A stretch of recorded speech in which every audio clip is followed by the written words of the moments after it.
Hello everyone, नमस्कार। स्वागत है आपका लोधाई क्लासेस के बीए प्लेटफॉर्म पर। दोस्तों, बीए थर्ड ईयर के अंतर्गत राजनीति विज्ञान में दोस्तों हमारा लोक प्रशासन पर सेशन चल रहा था, जिसके अंतर्गत दोस्तों आज हमारा ये 11वां लेक्चर होने जा रहा है। बेसिकली लेक्चर नंबर तो 10 ही है, लेकिन उसी का सेकंड भाग है हमारा, जिसमें लास्ट में अर्थात इसके पहले भाग में हमने बात की थी सूत्र अभिकरण की। ठीक है। और आज के अब इस सेकंड भाग में दोस्तों हम बात करेंगे स्टाफ अभिकरण की। तो सूत्र अभिकरण पर कंप्लीट डिस्कस हो चुका था हमारा। अगर आपने अभी तक से फर्स्ट भाग को नहीं देखा है तो डिस्क्रिप्शन में लिंक है, कंडीशन है पहले आपको उसी को देखना है। दोस्तों, अगर आप सेकंड भाग पर डायरेक्ट आए हैं तो इस पार्ट को अभी यहीं रोकिए, पहले इसका फर्स्ट भाग देखिए, तभी जाकर के आपको ये स्टाफ अभिकरण का भाग समझ आने वाला है। ठीक है। तो दोस्तों, पहले डिस्क्रिप्शन में जाइए, फर्स्ट भाग देखिए, उसी के बाद ये सेकंड भाग देखेंगे आप लोग। अगर आपने फर्स्ट भाग देखा है तो बहुत अच्छी बात है, आप कंटिन्यू कीजिए। ठीक है। और इसके अलावा दोस्तों, जो पहली बार हमारे सेशन को देख रहे हैं उनके लिए कि हमारे इस प्लेटफॉर्म पर, बीए के प्लेटफॉर्म पर दोस्तों, हम सभी विषयों को, बीए के सभी विषयों को पूरे विस्तार पूर्वक लेकर आते हैं आप लोगों के लिए। और आपके डाउट क्लियर करने के लिए हम आपको व्हाट्सएप और कॉल की फैसिलिटी भी प्रोवाइड करते हैं, जिससे कि आपके पास कोई डाउट शेष ना रहे। सभी डाउटों का समाधान, जो भी आपकी समस्या है उनका समाधान दोस्तों तुरंत देने का प्रयास किया जाता है व्हाट्सएप पर भी। ठीक है। और साथ ही साथ में आप हमारे सभी जो क्लास नोट्स हैं वो हमारे टेलीग्राम ग्रुप से ले सकते हैं। टेलीग्राम पर ग्रुप मिल जाएगा आपको लोधाई क्लासेस नाम से, जल्दी से उसको ज्वाइन करके और वहां से आप हमारे सभी क्लास नोट्स को डाउनलोड कर सकते हैं और डेली अपडेट भी प्राप्त कर सकते हैं हमारे लेक्चरों की। ठीक है। चलिए तो शुरू करते हैं दोस्तों। और शुरू करें उससे पहले एक बात और इम्पोर्टेंट बता दूं दोस्तों, कि हमारे इस प्लेटफॉर्म पर जितने भी सब्जेक्ट के टॉपिक पढ़ाए जाते हैं आप लोगों को, पूरे के पूरे टॉपिक दोस्तों हम यूपीएससी लेवल से पढ़ाते हैं, जिससे कि अगर आप बीए कंप्लीट होने के बाद में यूपीएससी या अन्य कोई प्रतियोगी परीक्षा की तैयारी करना चाहते हैं तो आपका दोस्तों बेसिक जो आधार है आपका वो यही कंप्लीट हो जाएगा, जिससे कि अब फिर आगे जाकर के उसके तैयार, अगर आप कॉम्पिटेटिव एग्जाम की तैयारी करेंगे तो उसके लिए आपको कुछ भी नया पढ़ने की जरूरत नहीं लगेगी। जब भी आप अन्य किताब पढ़ने जाएंगे तो आपको सिर्फ ये लगेगा आप सिर्फ उसका रिविजन कर रहे हैं। क्यों? क्योंकि जो स्लाइड हम आपके लिए लेकर आते हैं वो एक जो है दोस्तों जो नियमित होती है, अर्थात उसमें उतना ही डाटा होता है जितना आपके बीए के एग्जाम के लिए आवश्यक है। लेकिन हम फुल लेंथ के साथ में जो डिस्कस करते हैं ना, जो एनालाइज करते हैं टॉपिक को, वो एनालाइज आपका यूपीएससी लेवल का होता है। ठीक है। इस एनालाइज करते वक्त हम किसी पक्ष को छोड़ते नहीं है, तो फुल लेंथ के साथ में प्रत्येक टॉपिक को एनालाइज यहाँ पर किया जाता है। चलिए शुरू करते हैं दोस्तों। शुरू करें उससे पहले ये प्लेलिस्ट, जहां से आप सभी लेक्चरों को, हमारे सभी लेक्चरों को क्रम अनुसार देख सकते हैं, प्लेलिस्ट में जरूर विजिट करें अगर आपको लेक्चर सीरियसली नहीं, सीरीज वाइज नहीं मिल पा रहे हैं तो। इसके अलावा दोस्तों व्हाट्सएप नंबर डिस्प्ले हो रहे हैं, यहाँ से आप हमसे जुड़ करके अपने डाउट, अपनी समस्याएं हमारे साथ शेयर कर सकते हैं। इसके अलावा टेलीग्राम पर लोधा जी क्लासेस नाम से ग्रुप है, ग्रुप को ज्वाइन करेंगे तो आपको सभी क्लास नोट्स वहां पर अवेलेबल हो जाएंगे। चलिए शुरू करते हैं दोस्तों अपना सेशन। जैसा भी आपको पता ही है, आपने, मैं तो यही मान के चल रहा हूँ कि आपने फर्स्ट भाग पहले देख चुके हैं, उसके बाद ये सेकंड भाग पर मूव कर रहे हैं। मैं आपको पहले ही बोल चुका हूँ, अगर नहीं देखा है तो अब भी बोल रहा हूँ दोस्तों, इस वाले लेक्चर को यहीं रोकिए, यहीं पॉज कीजिए और पहले फर्स्ट भाग डिस्क्रिप्शन में जाकर के लिंक लीजिए और फर्स्ट भाग कंटिन्यू पहले कीजिए। ठीक है ना।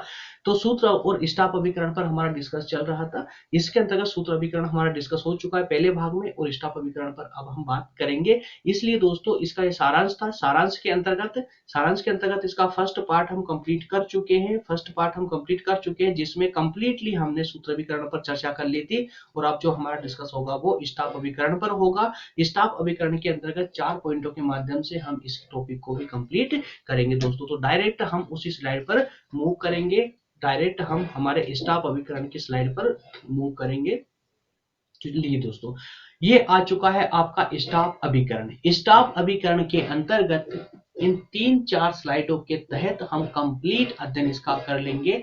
छोटा सा लेक्चर है, ज्यादा समय आपका नहीं लूंगा। और क्यों नहीं लूंगा ये आप भली भांति रूप से जानते हैं कि स्टाफ अभिकरण की इतनी चर्चा हमारी पहले भाग में हो चुकी थी। सूत्र अभिकरण जब हमने डिस्कस किया था तो उसी में हमारा इतना डिस्कस हो चुका था स्टाफ अभिकरण पे कि अब यहाँ पर ज्यादा चर्चा करने की ना गुंजाइश है और ना ही आवश्यकता है।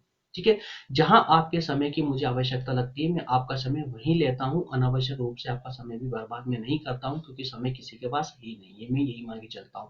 और विशेषकर स्टूडेंट हो भाई आप तो, है ना। चलिए तो शुरू करते हैं वन बाय वन करके इनका डिस्कस करना दोस्तों। स्टाफ अभिकरण और स्टाफ अभिकरण का अपना अर्थ और परिभाषा सबसे पहले हम डिस्कस करेंगे। तो चलिए आ जाइए स्लाइड पर दोस्तों। सबसे पहले स्टाफ अभिकरण का अर्थ समझ लीजिए। सबसे पहले स्टाफ अभिकरण का अर्थ समझ लीजिए। अच्छा, पहले भाग में आपने क्या देखा था, क्या समझे थे स्टाफ अभिकरण क्या है। सबसे पहली स्लाइड पर जो हमने पहले भाग की सबसे पहली स्लाइड पर जो देखा था, वहां पर देखा था कि स्टाफ अभिकरण सेना को, युद्धरत सेना को सामग्री पहुंचाने का कार्य करता है और उस सामग्री को प्रबंधित करने का कार्य करता है, नियोजित करने का कार्य करता है। ठीक है। और कभी कभी वो सूत्र अभिकरण के जो अधिकारी वर्ग है उनको परामर्श देने का कार्य भी करता है, अर्थात एक सहायता के रूप में उनको परामर्श देने का कार्य भी करता है। ठीक है। अब इन दो बातों को याद रखते हुए अब इसके अर्थ पर जरा स्लाइड पर आइए आप और फिर मुझे बताइए कहां समझ नहीं आया। चलिए देखिए, एक इकाई अन्य इकाइयों का सहारा या सहयोग लेती है। सिंपल सी बात है भाई। सरकार के अंदर जितने भी विभाग होते हैं, सभी विभाग एक दूसरे से जुड़े हुए होते हैं, एक दूसरे से परामर्श लेते हैं, एक दूसरे से शक्ति प्राप्त करते हैं। जैसे कि बड़ा उच्च विभाग से निम्न विभागों से शक्ति प्राप्त करेगा, अधिकार के रूप में और कर्तव्य के रूप में अपने कर्तव्यों का निर्वहन करता है। तो इस प्रकार से एक दूसरे से सभी इकाइयां अलग अलग रूप से जुड़ी हुई होती है, जिन्हें एक इकाई के नाम से जाना जाता है। इस स्टाफ नाम इसलिए पड़ा इसका क्योंकि अंग्रेजी शब्द जो है इसका स्टाफ, इसका अर्थ होता है छड़ी या लाठी। क्या मतलब हुआ, छड़ी या लाठी। अब अभी तक के मतलब क्या होता है इसका, देखिए स्टाफ अभिकरण सैनिकों का एक वो वर्ग है जो अन्य को सहायता करने का कार्य करता है, अन्य वर्ग की सहायता करने का कार्य करता है। जैसे प्रथम स्लाइड की अगर हम बात करें, सामान्य अर्थ की अगर हम बात करें, तो सामान्य अर्थ के तहत हमने ये देखा था कि स्टाफ अभिकरण युद्धरत सेना को सामग्री पहुंचाने का कार्य करता है और उस सामग्री को प्रबंधित करने का कार्य करता है। तो एक प्रकार से ये कार्यपालिका का जो सैनिक प्रशासन है उसकी सहायता कर रहा है यहाँ पर। ठीक है। और एक अन्य कार्य के रूप में देखा था हमने कि ये सूत्र अभिकरण के जो अधिकारी वर्ग हैं उनको भी परामर्श के रूप में सहायता कर रहा था। तो कुल मिलाकर के स्टाफ अभिकरण का प्रमुख कार्य जो है वो है अन्य अधिकारी वर्गों की या कार्यपालिका के अन्य इकाइयों की या अन्य विभागों की सहायता करना, है ना। इसी कारण से इसका नाम स्टाफ पड़ा। क्यों पड़ा स्टाफ, क्योंकि अंग्रेजी जो शब्द है स्टाफ उसका अर्थ ही होता है लाठी। लाठी या छड़ी, लाठी मारने वाली लाठी नहीं दोस्तों, लाठी सहारा लेने वाली। जिस प्रकार से एक बुजुर्ग इंसान लाठी का सहारा लेकर आगे बढ़ता है, उसी लाठी को आप समझ लीजिए स्टाफ अभिकरण, और जो बुजुर्ग है उसको समझ लीजिए कार्यपालिका का कोई विभाग। ठीक है ना। तो जिस प्रकार एक वृद्ध व्यक्ति छड़ी का सहारा लेकर चलता है, उसी प्रकार सूत्र अभिकरण स्टाफ अभिकरण का सहारा लेकर विभाग को चलाता है। देखिए आ गया, क्लियर हुआ यहाँ पर। जो सूत्र अभिकरण का जो विभाग है वो स्टाफ अभिकरण का सहारा लेकर आगे बढ़ता है, मतलब कदम कदम पर उसे स्टाफ अभिकरण के परामर्श की आवश्यकता पड़ती है, स्टाफ अभिकरण की सहायता की आवश्यकता पड़ती है। ठीक है। तो स्टाफ का अर्थ प्रबंध संबंधी सेवाएं संपन्न करना है दोस्तों। प्रबंध संबंधी सेवाएं संपन्न करना है, अर्थात प्रबंध करना मतलब जो भी कार्य है उनको प्रबंधित करना, उनको मैनेज करने का विशेष कार्य जो है स्टाफ के पास में होता है, जिससे कि मुख्य उद्देश्य की प्राप्ति हो सके, अर्थात कि किसी कार्य को इस प्रकार से प्रबंधित करना कि उस विभाग का जो प्रमुख उद्देश्य है, जो लक्ष्य है, वो आसानी से प्राप्त किया जा सके और तर्क पूर्णता के साथ में प्राप्त किया जा सके उसको। ठीक है ना। तो इस प्रकार से दोस्तों कुल मिलाकर के हम यहाँ पर अगर सामान्य रूप से समझे तो स्टाफ अभिकरण का अर्थ के तहत हम ये कह सकते हैं कि स्टाफ अभिकरण और कुछ नहीं, कार्यपालिका के अन्य विभागों को सहायता पहुंचाने वाला स्टाफ अभिकरण जो है अधिकारियों का एक वर्ग है। कार्यपालिका के अन्य विभागों को सहायता पहुंचाने वाला अधिकारियों का एक वर्ग ही स्टाफ अभिकरण कहलाता है। ठीक है ना। चलिए नेक्स्ट पे अब बात करेंगे स्टाफ अभिकरण की। कुछ विद्वानों ने परिभाषाएं दी है। परिभाषाओं के अंतर्गत हेनरी फेयोल साहब हैं, इन्होंने कहा है कि यह एक सत्ता है, यह प्रबंध के विचार का एक प्रकार से विस्तार है ताकि अपने कर्तव्यों की पूर्ति में उसे सहायता मिल सके। शब्दों में ही उन्होंने पूरा क्लियर कर दिया है। कि प्रबंध के विचार का एक प्रकार है, प्रबंध मैनेज करने का एक प्रकार है, ठीक है, जिससे कि कर्तव्यों की पूर्ति में उसे सहायता मिल सके, अर्थात कार्य क्रियाशीलता में, कार्यों की क्रियाशीलता में उसको सहायता प्राप्त हो सके। एक है मुने साहब, उन्होंने कहा है कि स्टाफ का आशय यह है कि इससे इससे प्रधान अधिकारी को अपनी योजनाएं बनाने और उनको क्रियान्वित करने के लिए अधिक नेत्र, अधिक कान, अधिक हाथ की आवश्यकता की सहायता के लिए प्राप्त हो जा। कुल मिलाकर के ये है कि मुने साहब ने ये कह दिया है कि एक जो बड़ा अधिकारी वर्ग है, जिसे हम सूत्र वर्ग के नाम से भी जान सकते हैं, सूत्र अभिकरण भी कह सकते हैं, या कहें कि कोई कार्यपालिका का एक ऐसा अधिकारी वर्ग है जो नीतियों का निर्धारण करके उसको क्रियान्वित करना चाहता है।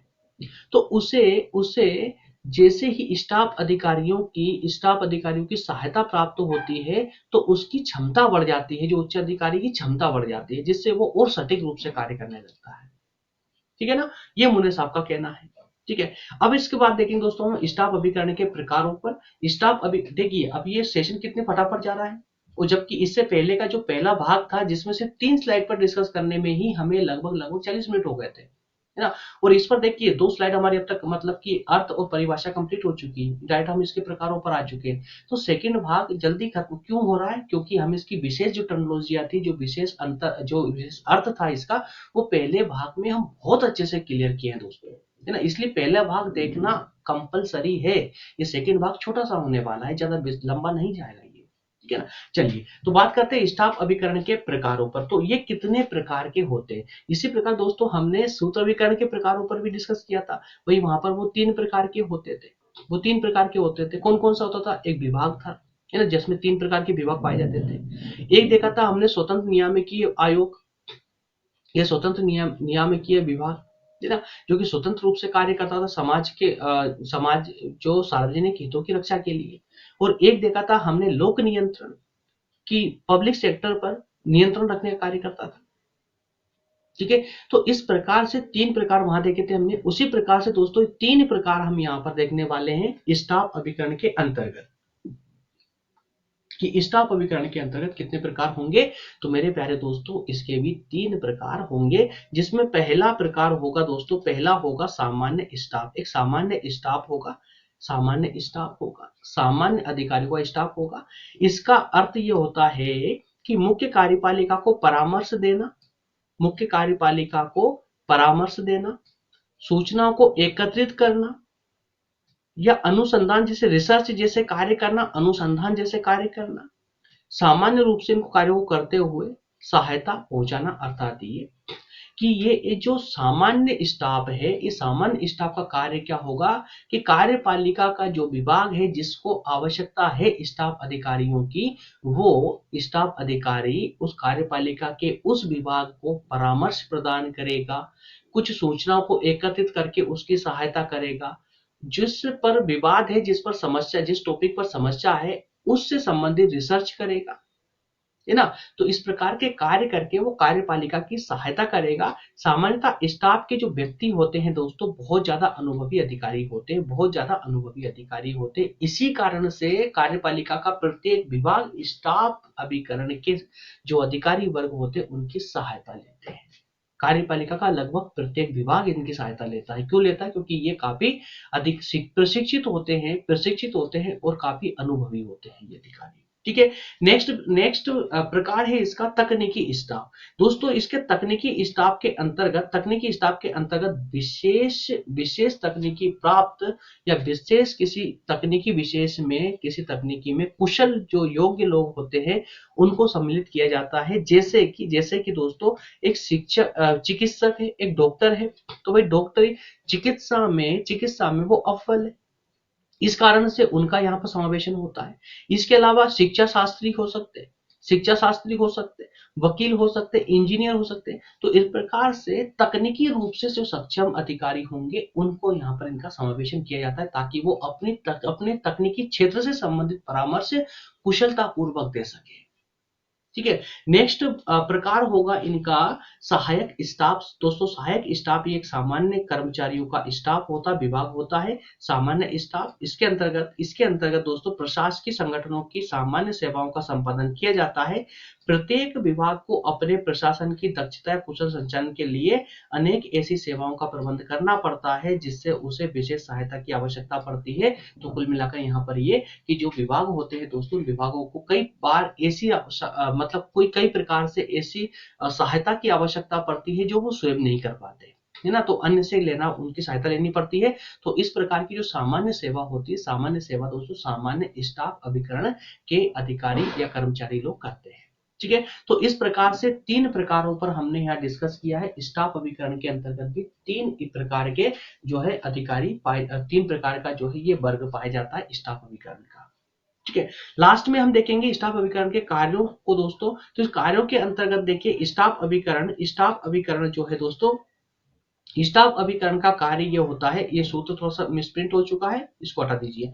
स्टाफ अभिकरण का कार्य होता है कि प्रमुख अथवा अन्य कार्यकारी अधिकारी के सामने प्रस्तुत होने से पहले वे समस्याओं के बारे में आवश्यक जानकारी का संग्रह या विश्लेषण कर ले, वो संभावित समाधानों की ओर संकेत करे और ये परामर्श दे कि उनमें से किसे स्वीकार किया जाए। तो कुल मिलाकर देखिए यहाँ पर भी सहायता का ही प्रमुख कार्य है। सहायता का ही इनका सबसे प्रमुख कार्य क्या है?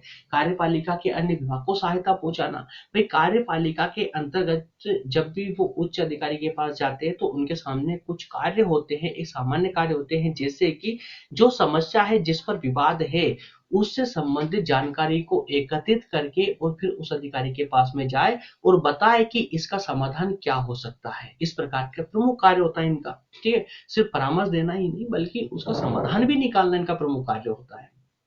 ठीक, तो इनके इन कार्यों की वजह से जिस विभाग की ये मदद कर रहे हैं, जो सहायता कर रहे हैं, उनके लिए क्या हो जाएगा? समय बचेगा। जो अधिकारी है, जो उच्च विभाग का अधिकारी है, उसका समय बच जाएगा, है ना, उस कार्य का संचालन करने में। इसके अलावा नियोजन में सहायता देते हैं ये, उसका नियोजन करना। स्टाफ अभिकरण स्टाफ नियोजन का कार्य करता है। भाई जो स्टाफ अधिकारी है इनका तो प्रमुख कार्य है ना सहायता करना, तो इनका प्रमुख एक अन्य कार्य भी होता है जिसमें नियोजन का कार्य होता है। ये कार्य एक तरफ कार्य विशिष्टीकरण का द्योतक है तो दूसरी ओर ये संगठन को सूत्रबद्ध कर संगठन में एकता लाने का प्रयास करता है। जिस विभाग के अधिकारियों में ये नियोजन का कार्य करता है उस विभाग के जो कर्मचारी या अधिकारी वर्ग होते हैं उनको परामर्श दे करके उनका संचालन करके और उनमें एकता लाने का प्रयास करते हैं। ठीक है, नेक्स्ट एंड लास्ट है सूचना संबंधी कार्य। सूचना संबंधी कार्य तो स्टाफ मुख्य कार्यपालिका के लिए उन समस्त सूचनाओं का संग्रह करता है जिनके आधार पर वो निर्णय करेगा। ठीक है, तो इस प्रकार से दोस्तों हमारा ये स्टाफ अभिकरण का कंसेप्ट भी क्लियर हो जाता है। माफ करना 2-3 पॉइंट इसमें और बचते हैं इसके कार्यों के अंतर्गत ही कि समन्वय करना। समन्वय का मतलब क्या हुआ दोस्तों? उसको समन्वित करना। देखिए केवल योजनाओं के द्वारा ही नहीं बल्कि वो व्यक्ति संपर्क के द्वारा भी प्रत्येक स्तर पर निर्णय के पक्ष में विरोधियों की सहमति प्राप्त करता है। अर्थात ये कि जैसे जब भी विभाग में कोई निर्णय लिया जा रहा है और वहां ये समस्या जाती है कि कुछ लोग उसके मत में है, उस निर्णय के मत में है और कुछ लोग उसके विपक्ष में है, तो स्टाफ अभिकरण के जो अधिकारी होते हैं वो उनको समझा बुझा कर कैसे भी करके जो है उनकी सहमति लेने का कार्य भी करते हैं। तो ये भी इनका प्रमुख कार्य होता है। इसके अलावा परामर्शकारी कार्य, तो ये तो आप भली बात जान चुके हैं कि सबसे प्रमुख कार्य जो होता है इनका परामर्श देना ही होता है। जिस प्रकार के भी परामर्श की आवश्यकता पड़ती है इस प्रकार का परामर्श देने का कार्य करते हैं। तथ्य संग्रह तथा शोध कार्य, भाई उस परामर्श को देने के अलावा उस विभाग की जो समस्या है जिस पर विवाद है उससे संबंधित कुछ तथ्यों को संग्रहित करना और उसके बीच का समाधान निकाल करके वो जो है उस विभाग को या उस उच्च अधिकारी को प्रेषित करना, ये प्रमुख कार्य हो जाएगा इनका। इसके अलावा निरीक्षणात्मक कार्य तो स्टाफ का ये कार्य भी दोस्तों इस बात पर ध्यान दें कि मुख्य कार्यकारी ने जो निर्णय लिए हैं वह उपयुक्त सूत्र अभिकरण तक पहुंचा दिए गए हैं या नहीं, तो इस प्रकार से निरीक्षण रखने का कार्य भी करता है कि भाई जो प्रमुख अधिकारी था, जो उच्च अधिकारी था जिसने ये निर्णय लिया था किसी कार्य विशेष का, वो निर्णय अंतिम लक्ष्य तक पहुंचा या नहीं पहुंचा, इसका निरीक्षण करने का कार्य भी इन्हीं का होता है। ठीक है दोस्तों, तो इस प्रकार से हमारा ये स्टाफ अभिकरण का सेशन होता है अब कंप्लीट। स्टाफ सूत्र एवं स्टाफ अभिकरण का ये पूरा लेक्चर अब हमारा दोस्तों 2 पार्ट के तहत अभी कंप्लीट हो जाता है। ठीक है, इसमें मेरे ख्याल से स्टाफ अभिकरण में कोई कंफ्यूजन नहीं होगी, इसलिए रिवीजन लेकर के मैं आपका टाइम बर्बाद नहीं करूंगा। इसका रिवीजन छोड़ देते हैं, क्योंकि रिवीजन कोई विशेष नहीं है, इसमें से 3 से 4 स्लाइड है, कोई विशेष नहीं, तो एकदम सिंपल है। अगर आपने पहले भाग को बहुत अच्छे समझा है तो सेकंड भाग आपको बिल्कुल आसानी से समझ जाएगा, कुछ भी डिफिकल्ट नहीं है। चलिए दोस्तों, तो नेक्स्ट सेशन में हम क्या डिस्कस करेंगे? नेक्स्ट सेशन में दोनों के बीच अंतर डिस्कस करेंगे दोस्तों, दोनों के बीच में अंतर डिस्कस करेंगे, या हम ये भी कह सकते हैं कि अगला जो लेक्चर आएगा वो इसी का तीसरा पार्ट भी आप इसको कह सकते हो, है ना। तो सूत्र अभिकरण और स्टाफ अभिकरण दोनों के बीच में क्या डिफरेंस है, क्या अंतर है, उस पर भी हम डिस्कस करेंगे नेक्स्ट लेक्चर में। ठीक है, डिस्क्रिप्शन में उसकी भी लिंक मिल जाएगी, उसको भी आप देख सकते हैं। चलो दोस्तों, तो फिर मिलते हैं नेक्स्ट सेशन में। और मैं फिर से बता दूं आप लोगों को, टेलीग्राम पर दोस्तों कई सारे स्टूडेंट गलती करते हैं। टेलीग्राम पर लोधाजी क्लासेस नाम से ग्रुप तो सर्च करते हैं दोस्तों, लोधाजी क्लासेस नाम से ग्रुप सर्च करते हैं, उनको 4 से 5 ग्रुप मिल जाते हैं, किसी भी ग्रुप को वो ज्वाइन कर लेते हैं। तो उन सभी दोस्तों से मेरा बोलना है दोस्तों कि जिस ग्रुप पर ये लोगो नजर आए आपको, उसी ग्रुप को आपको ज्वाइन करना है। ये लोगो आपको दिख रहा है दोस्तों, ये यूट्यूब चैनल पर भी यही लोगो लगा हुआ है, टेलीग्राम चैनल पर भी यही लोगो मिलेगा आपको। जिस ग्रुप में ये लोगो हो उसी ग्रुप को आपको ज्वाइन करना है, जिससे कि आप सही ग्रुप को ज्वाइन करें तो आपको वहां नोट्स भी मिलेंगे और आपको वहां पर क्लासेस की लेक्चर की लिंक भी मिलती रहेगी। ठीक है, व्हाट्सएप नंबर अभी तक आप ले लिए होंगे, व्हाट्सएप पर जल्दी से ज्वाइन करें। अगर आपको डाउट हो तो बिल्कुल ज्वाइन कर सकते हैं आप हमको व्हाट्सएप पर। इसके अलावा लोताजी क्लासेस नाम से टेलीग्राम पर ग्रुप, जिस जल्दी से ज्वाइन कर ले, सभी क्लास नोट्स के लिए और क्लासेस अपडेट के लिए, क्लास लिंक के लिए। ठीक है, चलिए दोस्तों, तो मिलते हैं नेक्स्ट सेशन में, तब तक के लिए आप सभी का धन्यवाद, थैंक यू।